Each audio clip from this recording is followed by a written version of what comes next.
वितर्क विचार आनंद अस्मिता रूप अनुगमात् संप्रज्ञातः।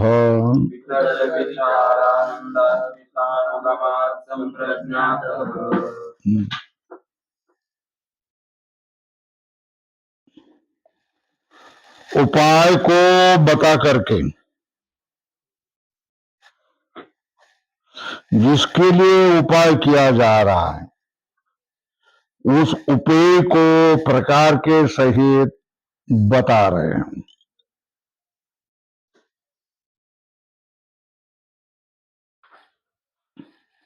प्रश्न था दो उपाय से अभ्यास और वैराग्य। उपाय द्वयेन अभ्यास और वैराग्याभ्याम निरुद्ध चित्त वृत्ते है। निरुद्ध जो चित्त वृत्ति है उसका कथम उच्यते संप्रज्ञात समाधि। इसकी संप्रज्ञात समाधि ऐसा कैसा कहा जाता है?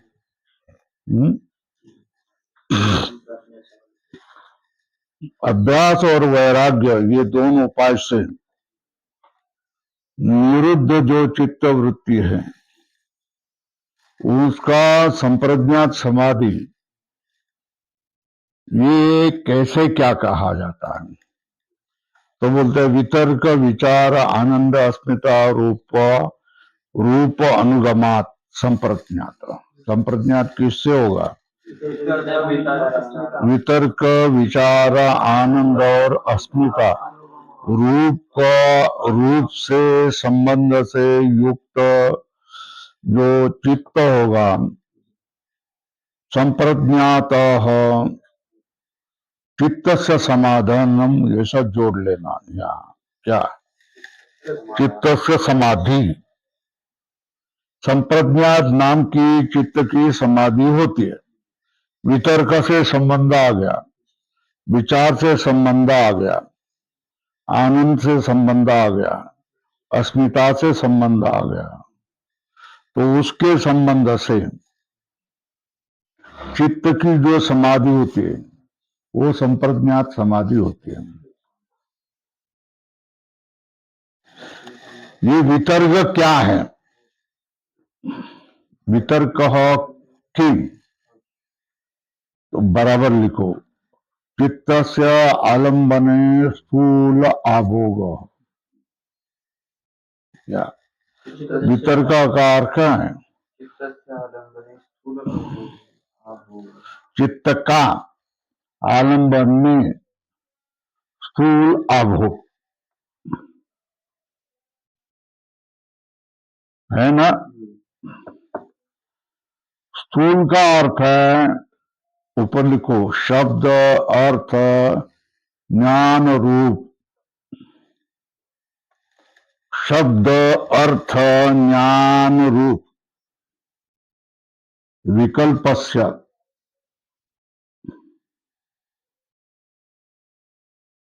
है ना। शब्द रूप अर्थ रूप ज्ञान रूप जो विकल्प है उसका स्थूल रूप से आभोग होना। आभोग का अर्थ लिखो स्वरूप साक्षात्कारवती प्रज्ञा आभोग।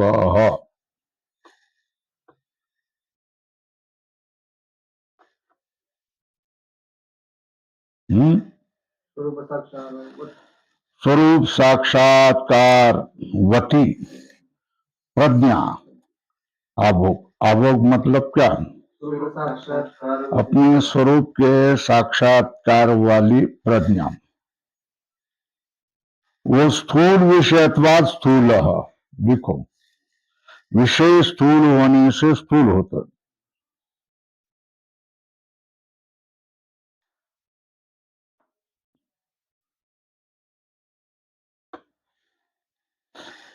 जैसा धनुष्य वाला पहले स्थूल लक्ष्य को ध्यान रहता है, फिर सूक्ष्म है ना। पहले स्थूल ये कैसा है देखता है, फिर उस लक्ष्य को सूक्ष्म रूप से देखता है। तो ये जैसा धनुष वाला मनुष्य स्थूल लक्ष्य को क्या करता है? वेद करता है। अथ सूक्ष्म में वो शुरू होने वाला कोई व्यक्ति सामने रखा हुआ जो आलंबन है वो स्थूल होता है। वो स्थूल का क्या करता है? देख लेता है, फिर बाद में सूक्ष्म आभोग होता है। उसी तरह शुरुआत का योगी लिखो, प्राथमिको योगी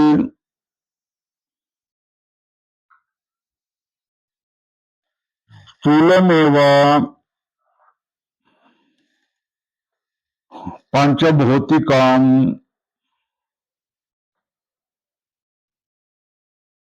चतुर्भुजादि ध्येयं साक्षात् करोति।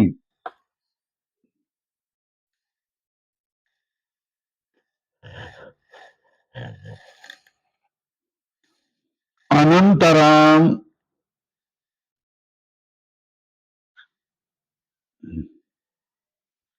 सूक्ष्मं चतुर्भुजादि अनंतरं सूक्ष्मं ध्येयं साक्षात् करोति।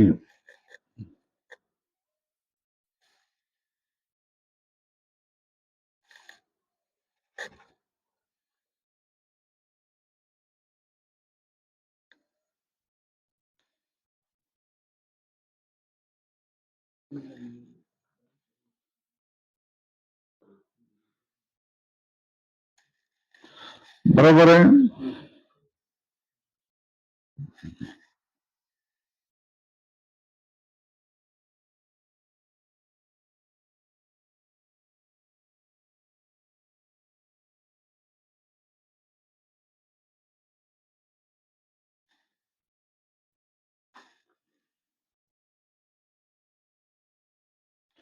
सूक्ष्म विचार क्या?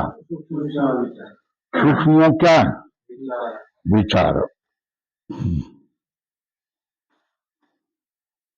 लिखो, चित्तस्य आलंबने सूक्ष्म आभोगः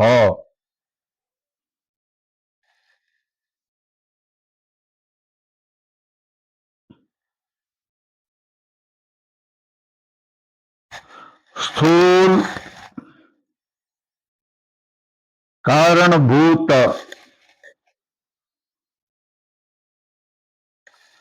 स्थूल कारणभूत स्थूल सूक्ष्म पंच तन्मात्र स्थूल कारणभूत सूक्ष्म तन्मात्र लिंग लिंगी विषयो विचार।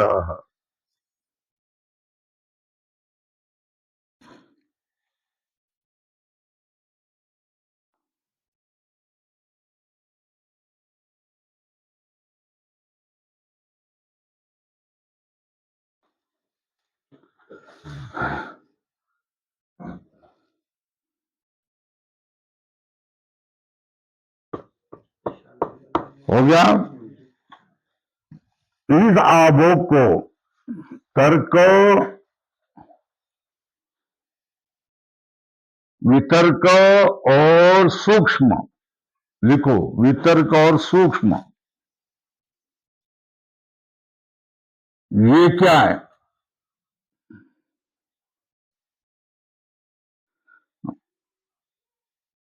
ग्राह्य विषय का आभोग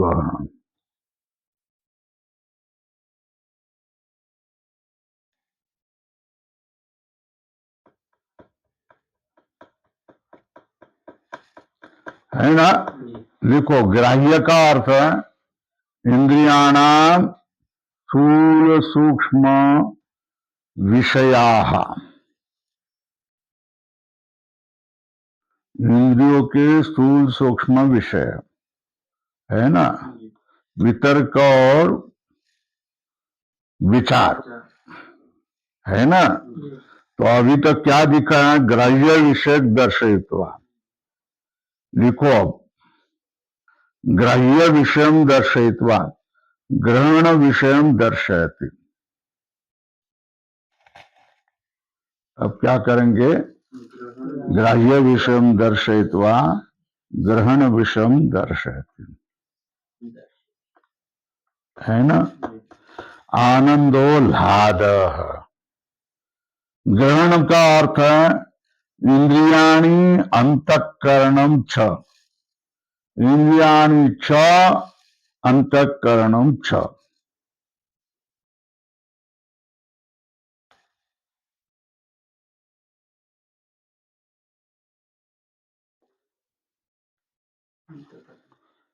इंद्रियाणि च अंतःकरणम छ, है ना।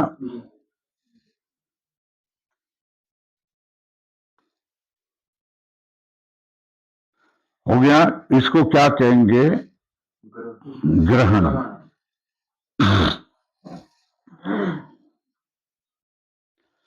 अब लिखो,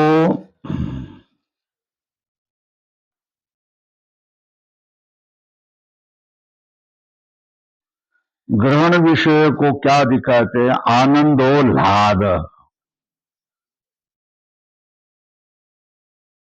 क्या? ये ग्रहण विषय, अंतःकरण विषय जिसमें होता है।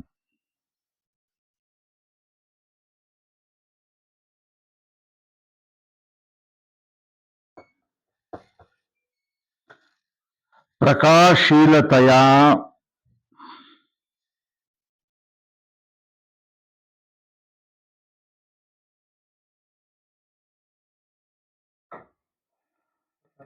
सत्व प्रधानात अहंकारात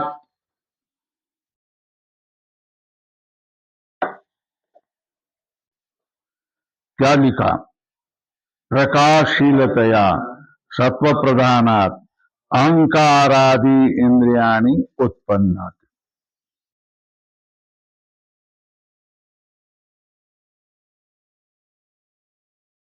हो गया। सत्वम सुखम लिखो।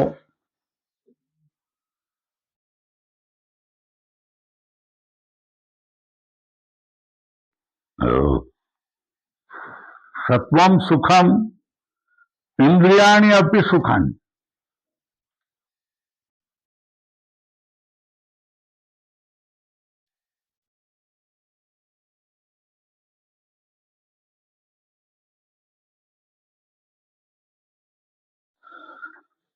तस्मिन् तेषु इंद्रियेषु आभोगो लाद।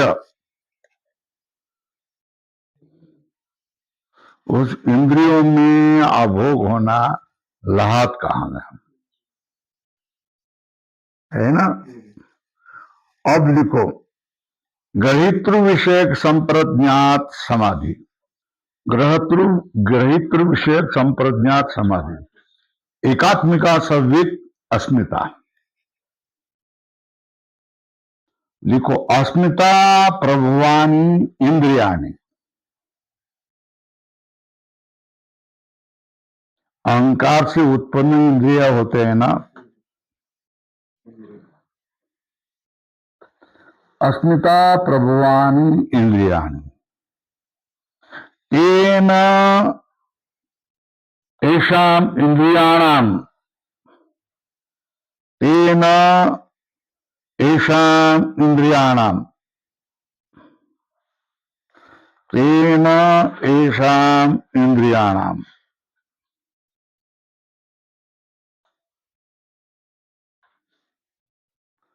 सूक्ष्मं रूपम।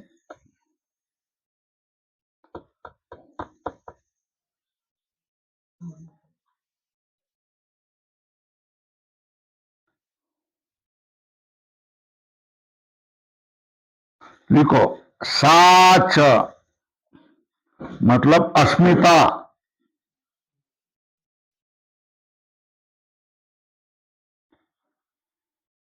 आत्मना गृहीत्रा सह बुद्धि ही एकात्म का शब्द। आत्मा के साथ बुद्धि एक रूप हो जाना, ऐसा ज्ञान। भिन्नत्वेन दिखना नहीं, तद्रूप तादात्म्य रूप है ना। तो इसमें बोल दिया वितर्क चित्त से आलम्बने स्थूलाभोग, चित्त से आलम्बने सूक्ष्म आभोग विचार। क्या वितर्क चित्त से आलम्बने स्थूल आभोग है ना, चित्त से आलम्बने स्थूल आभोग। सूक्ष्म आभोग विचार। क्या सूक्ष्म आभोग विचार। फिर आनंद क्या है? लाद। फिर अस्मिता क्या है? अस्मिता एकात्मिका संबित, आत्मा के साथ बुद्धि तद्रूप तन्मय होगी, उसको क्या कहते हैं? अस्मिता। हो गया।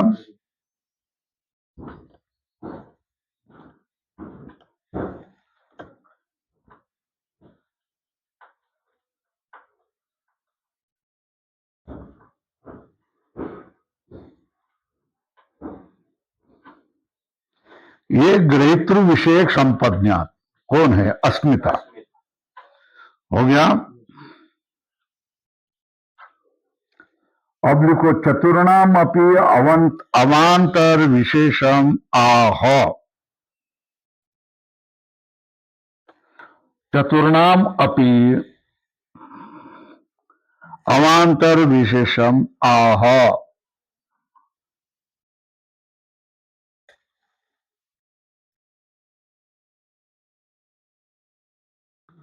चतुर्णाम अपि अवांतर विशेषम आह।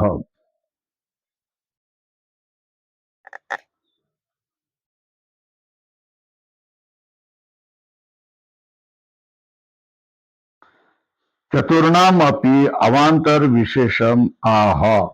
क्या चतुर्णाम अपि अवांतर विषयम आह।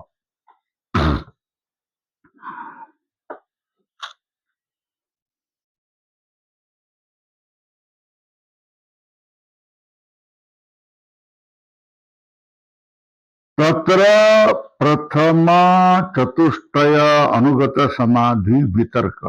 क्या क्या उसमें पहले चार में अनुगत समाधि कौन सी रहेगी? सवितर्क। द्वितीय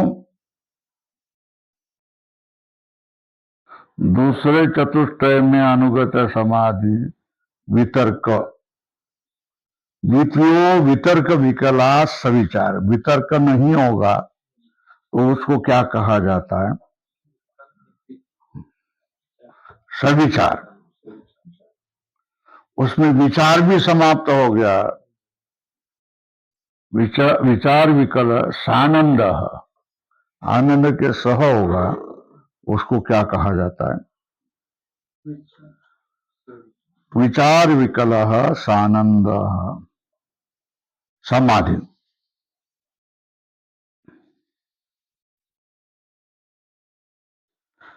चतुर्थ आनंद भी चला गया तो अस्मिता मात्र समाधि। चार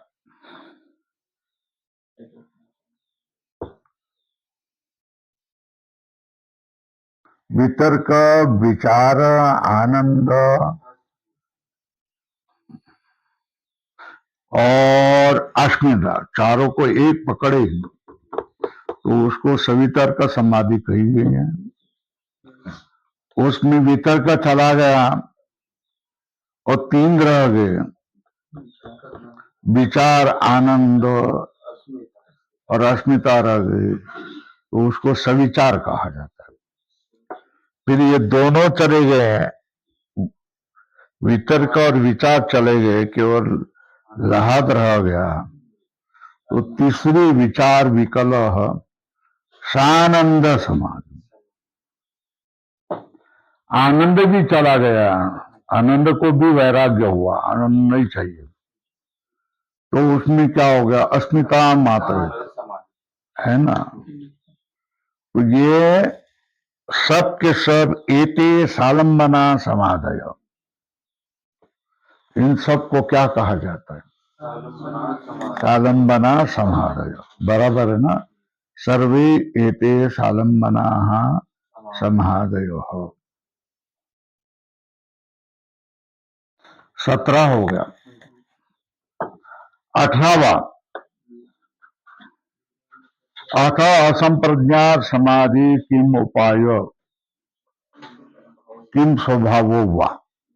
इसके बाद में असंप्रज्ञात समाधि का उपाय क्या है और असंप्रज्ञात समाधि का स्वरूप क्या है।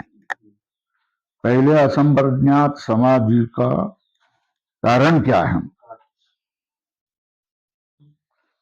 और उसका स्वरूप क्या है ना। विराम प्रत्यय अभ्यास पूर्व संस्कार शेषो अन्य। विराम प्रत्यय अभ्यास पूर्व संस्कार शेष अन्य। उसके बाद में लिखो असंप्रज्ञात समाधि। अन्य मतलब असंप्रज्ञात, संप्रज्ञात समाधि की बात होगी। विराम प्रत्यय अभ्यास पूर्व संस्कार शेषो अन्य। पहले में विराम प्रत्यय अभ्यास पूर्व क्या कहा है, उपाय। क्या विराम प्रत्यय अभ्यास पूर्व कौन हो गया है, उपाय। विराम प्रत्यय अभ्यास पूर्व कौन होता है, उपाय होता है। दूसरा संस्कार शेषो अन्य। क्या संस्कार शेषो हो अन्य, अन्य मतलब असंप्रज्ञात समाधि। तो उपाय क्या है, विराम प्रत्यय अभ्यास लिखो, उपाय लिखो, उसके ऊपर गोल करो, वर्तुल करो और उसके ऊपर लिखो उपाय। और स्वरूप क्या, संस्कार शेष है। बात समझ में आई। स्वरूप क्या है, उसको कोष्टक करके ऊपर लिखो स्वरूप। पहला क्या बोले, विराम प्रत्यय अभ्यास पूर्व हो, ये क्या है, उपाय बताएं। विराम प्रत्यय अभ्यास ये पूर्व में होना चाहिए। स्वरूप क्या बताया, संस्कार शेष, ये स्वरूप है। अन्य मतलब असंप्रज्ञात समाधि।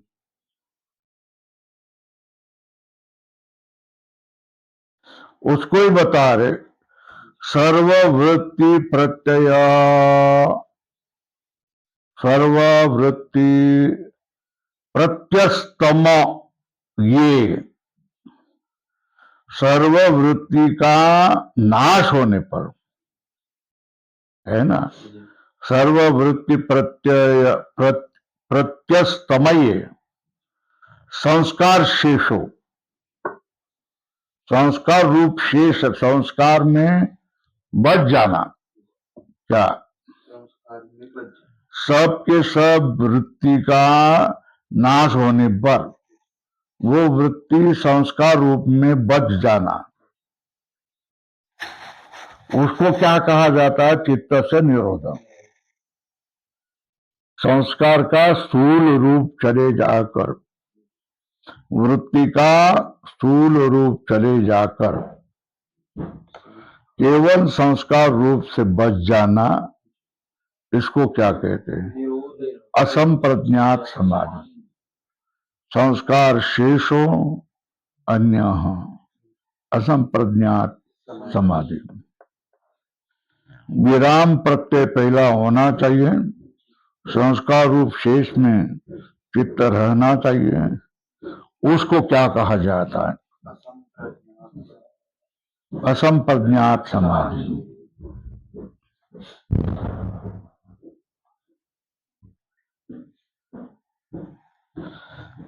सर्ववृत्ति प्रत्यस्तमय संस्कार शेषो चित्त से निरोध असंप्रज्ञात समाधि। क्या कहा? सर्ववृत्ति प्रत्यस्तमय, सर्ववृत्ति प्रत्यस्तमय संस्कार शेषो, संस्कार का शेष हो रहना, ये क्या कहा जाता है? चित्त से निरोध असंप्रज्ञात समाधि, है ना?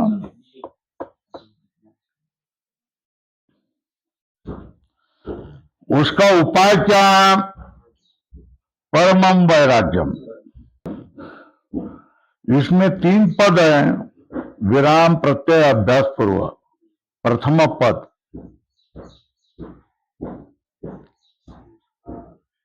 अन्य, ये तृतीय पद है, और संस्कार शेष मध्यम पद है।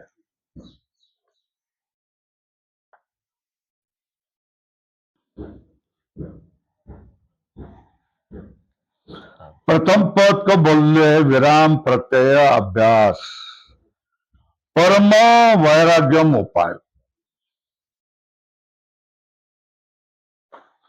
लिखो, विराम का अर्थ है वृत्ति नाम अभाव। विराम का अर्थ क्या है?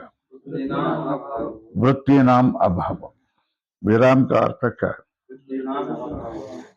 विराम वृत्ति नाम अभाव। तस्य प्रत्यय, प्रत्यय का अर्थ क्या है? कारणम।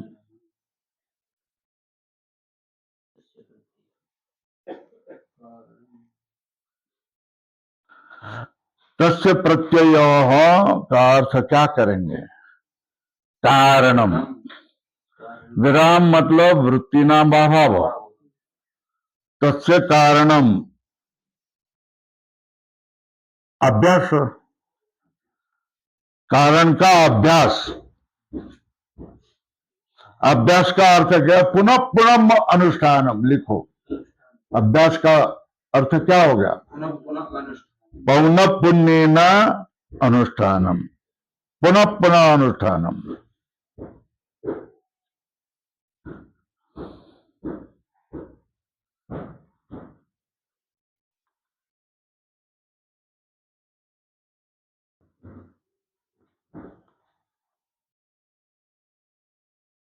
तो वृत्ति के अभाव का,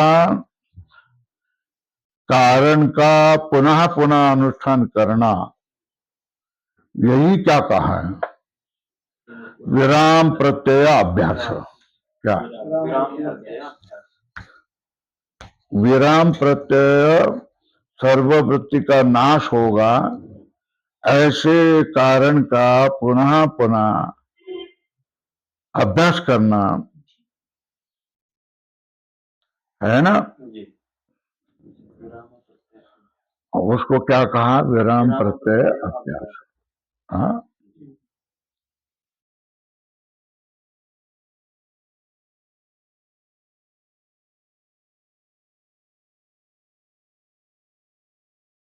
उसका उपाय क्या है? तस्य परमम वैराग्यम उपाय, अपर नहीं, परम वैराग्य।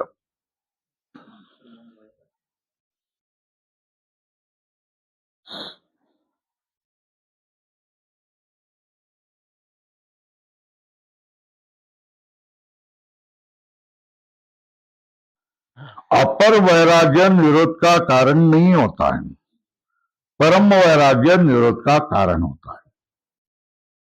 अभ्यास सालंबन विषय होता है। अभ्यास क्या होता है? आलंबन विषय का अभ्यास होता है।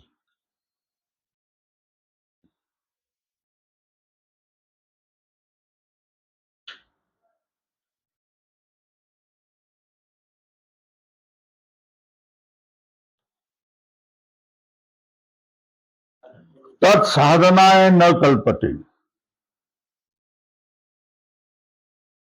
क्या?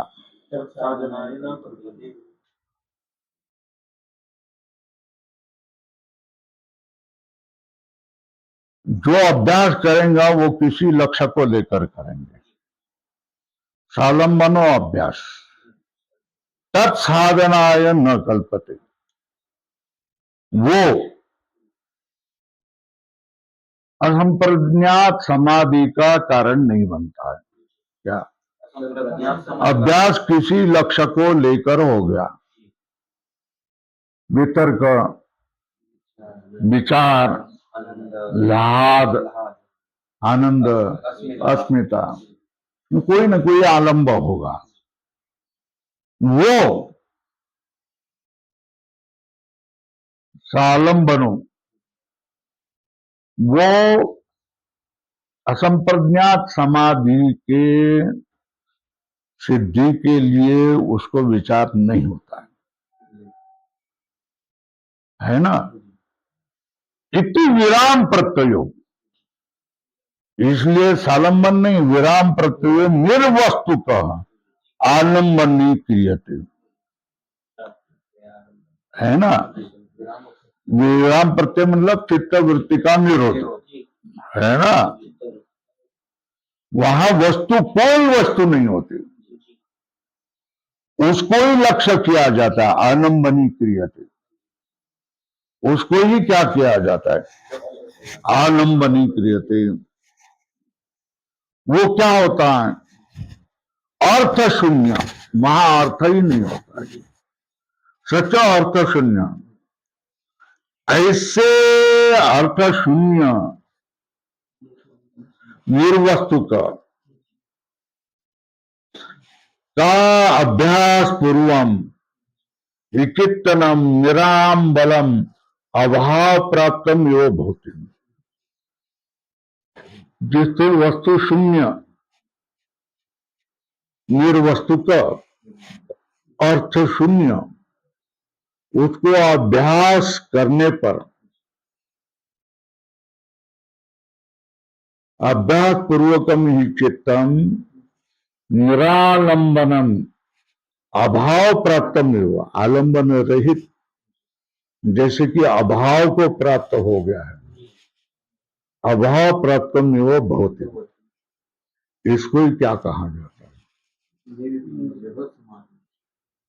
असंप्रज्ञात समाधि का क्या आता है? निर्बीज समाधि, उसको क्या कहा जाता है? असंप्रज्ञात।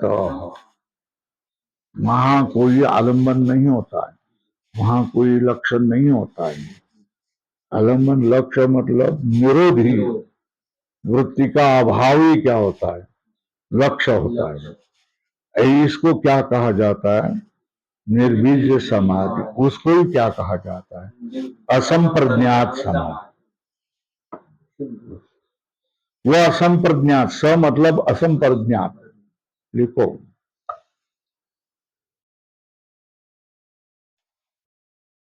स मतलब असंप्रज्ञात। खलु निश्चय ही अयम विविध, कैसा होता है? उपाय प्रत्यय भव प्रत्यय,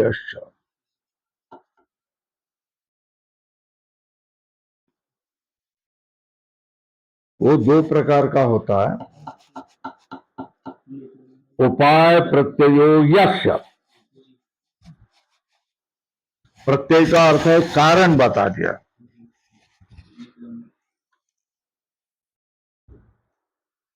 है ना। उपाय लिखो श्रद्धादि, जिसका कारण होते हैं वह असंप्रज्ञात समाधि, उपाय प्रत्यय असंप्रज्ञात समाधि। उपाय के ऊपर लिखो श्रद्धा, सत्य, ब्रह्मचर्य आदि जो कारण होते हैं उसको क्या कहेंगे। प्रत्यय का अर्थ है कारण, और दूसरा भव प्रत्यय,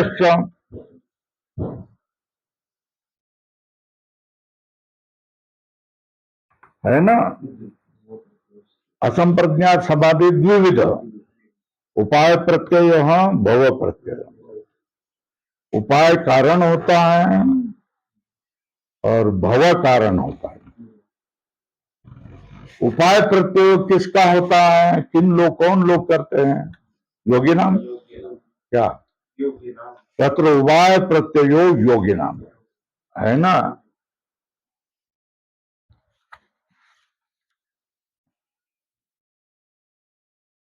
उपाय प्रत्यय किसको होता है, योगी नाम है। और फिर भव प्रत्यय किसको होता है,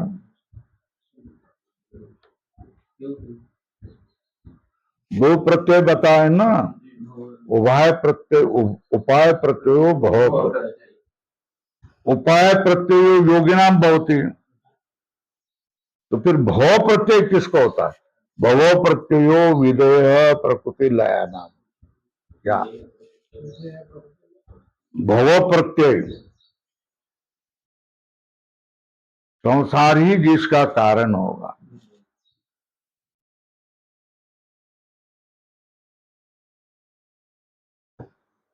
विदेह प्रकृति लया नाम, विदेहानाम प्रकृति लया नाम भव प्रत्ययो।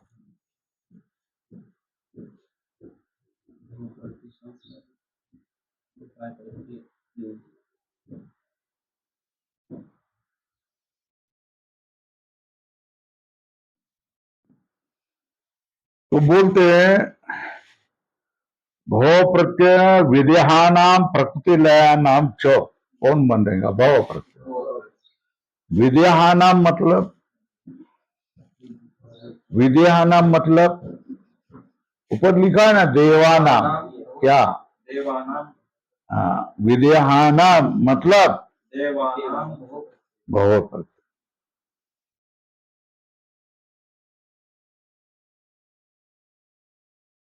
क्यों, ते मतलब देवाहा, क्या देवाहा, ते मतलब देवाहा,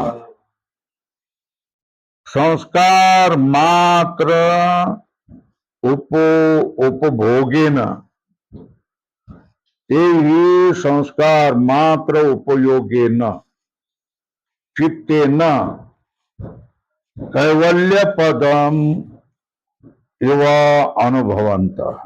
क्या वो क्या करते ही संस्कार मात्र उपयोगेन, संस्कार मात्र उपयोग से, चित्तेन चित्त से, कैवल्यम पदम इव अनुभवंत। विद्यानाम मतलब देवानाम। क्या होता है भव प्रत्यय, क्यों होता है, उपयोग संस्कार मात्र उपयोगेन चित्तेन कैवल्य पद की तरह अनुभव करते हैं, अपनी मुक्ति होगी ऐसा अनुभव करते हैं। संस्कार मात्र उपयोगेन, संस्कार मात्र का उपयोग कर से, चित्त से ही कैवल्य पद, कैवल्य पद है मोक्ष है, इस तरह क्या करते हैं अनुभव करते हैं।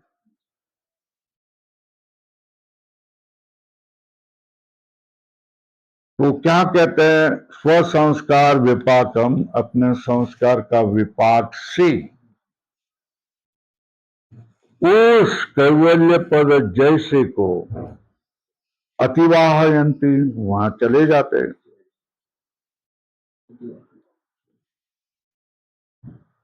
प्रकृति ने विदेह की बात ये बोल देखा ना, संस्कार मात्र बुद्धि के, संस्कार मात्र उपयोग चित्त से कैवल्य मोक्ष जैसा अनुभव करते हैं। मोक्ष नहीं, मोक्ष जैसा अनुभव करते हैं। स्वसंस्कार विपाकम तथा जातिकम अतिवाहन, उसको क्या कहते हैं, अपने संस्कार के विपाक से मोक्ष रूप का क्या अतिवहन करते हैं, है ना। उसी तरह प्रकृति ले क्या करते हैं, साधिकारे चेतसे, चित्त का अधिकार सत्व रज तम गुण होगे तो चित्त का अधिकार होगा। तत्र प्रकृति लिया लया साधिकार, अवृत्तिकम लिखो, अवृत्तिकत्वम, वृत्ति रूप रहित होना,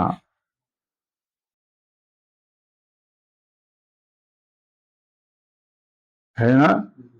अवृत्तिक होना ये क्या है, कैवल्य रूप से सारूप्य है ना। अवृत्तिकत्वम च कैवल्य रूपेण सारूप्य, कैवल्य रूप से स्वरूप होना मतलब अवृत्तिक होना, है ना। एक हो गया साधिकार संस्कार शेषता वैरूप्यम,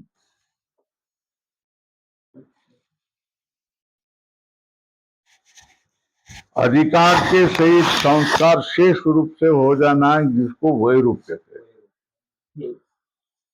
कैवल्य न सारूप्यम मतलब वृत्ति रहित होना, चित्त वृत्ति रूप होना, यही क्या है, कैवल्य जैसा स्वरूपता है। और वैरूप्य क्या है, साधिकार संस्कार से अधिकार होकर भोग का अधिकार रहकर संस्कार रूप शेष हो जाना, कैवल्य क्या, निवृत्ति, कोई भी वृत्ति नहीं है, उसको क्या हो गया, कैवल्य सारूप्य। और संस्कार का अधिकार रहना, अधिकार शेष रहना, संस्कार शेष रहना, ये वैरूप्यम, ये उसके विपरीत है। कोई भी वृत्ति न रहना उसको कैवल्य कहते हैं। अवृत्तिकत्वम च कैवल्य सारूप्यम, और साधिकार संस्कार शेषता, संस्कार रूप से शेष रह जाना, इसको वैरूप्य कहते हैं, है ना।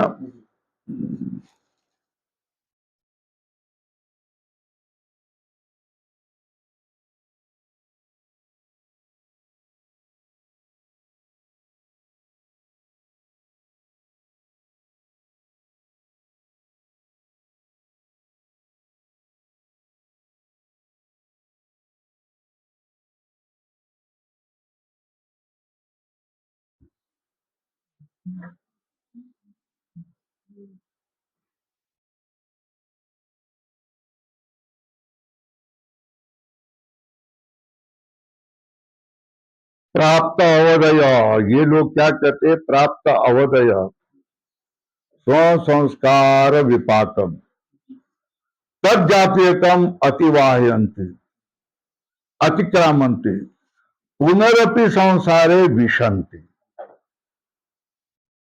है ना। देखो, पार्थ नैवेह नामुत्र, पार्थ नैवेह नामुत्र विनाश तस्य विद्यते,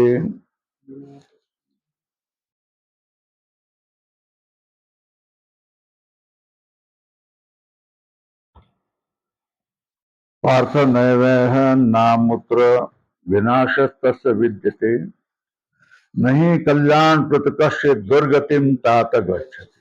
देखो, नहीं कल्याण कृत कश्चित,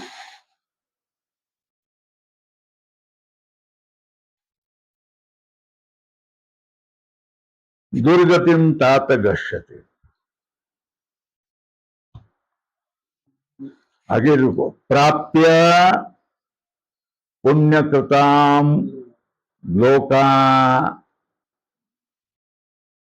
प्राप्य पुण्यकृता लोका मुषित्वा शाश्वती समान, बहुत काल तक स्वर्ग में रहकर प्राप्य पुण्यकृताम लोकान मुषित्वा शाश्वती समान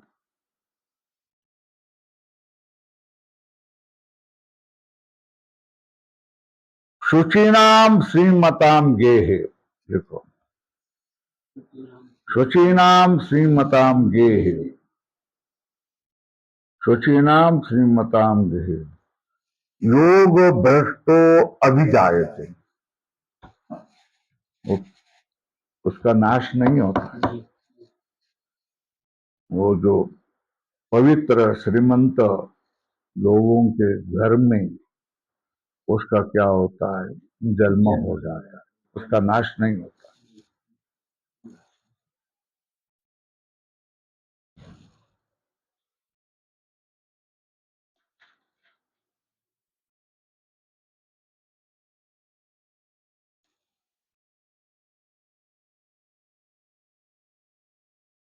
ये क्या है, प्रकृति लया नाम।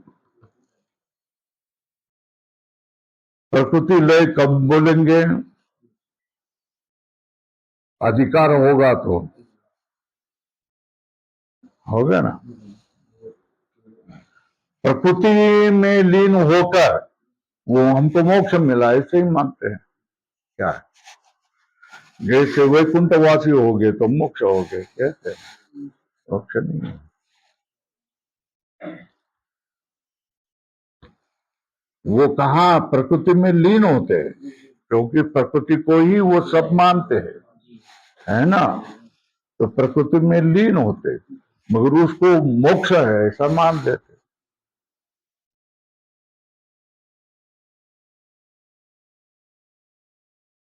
जब तक यावन न पुनरावर्तते अधिकार वशात चित्तम, जब तक अधिकार मिलकर के पुनरावृत्ति नहीं होता है तब तक बहुत काल रहते हैं। सब लिख के दिया है, पार्थ नैवेह नामुत्र विनाश तस्य विद्यते नहीं कल्याण कृत कश्चित दुर्गति प्राप्य पुण्यकृताम लोकान उषित्वा शाश्वती, बहुत काल के लिए समाहा शुचिनाम श्रीमताम गेहे योग भ्रष्टो भी जाए। फिर उसकी आवृत्ति होती है कि नहीं होती? होती है ना, फिर आवृत्ति होती है। पुनरपि संसारे विशंति, लिखो, पुनरपि संसारे विशंति, पुनः संसार में वो प्रवेश करते, प्रकृति में रहते, सोए पड़े रहते खूब काल तक, और फिर उनकी आवृत्ति हो जाती। शुचिनाम श्रीमताम गेहे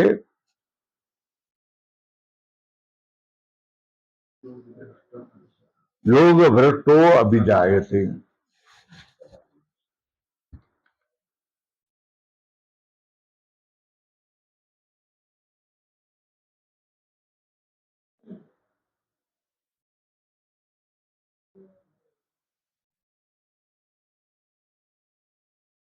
जब तक पुनरावृत्ति नहीं होते तब तक अधिकार वाले चित्त में प्रकृति से लीन होकर मुक्ति होगी ऐसा अनुभव करते हैं, वास्तविक मुक्ति नहीं होती।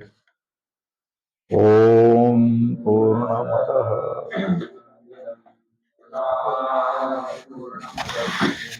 पूर्णस्य पूर्णमादाय पूर्णमेव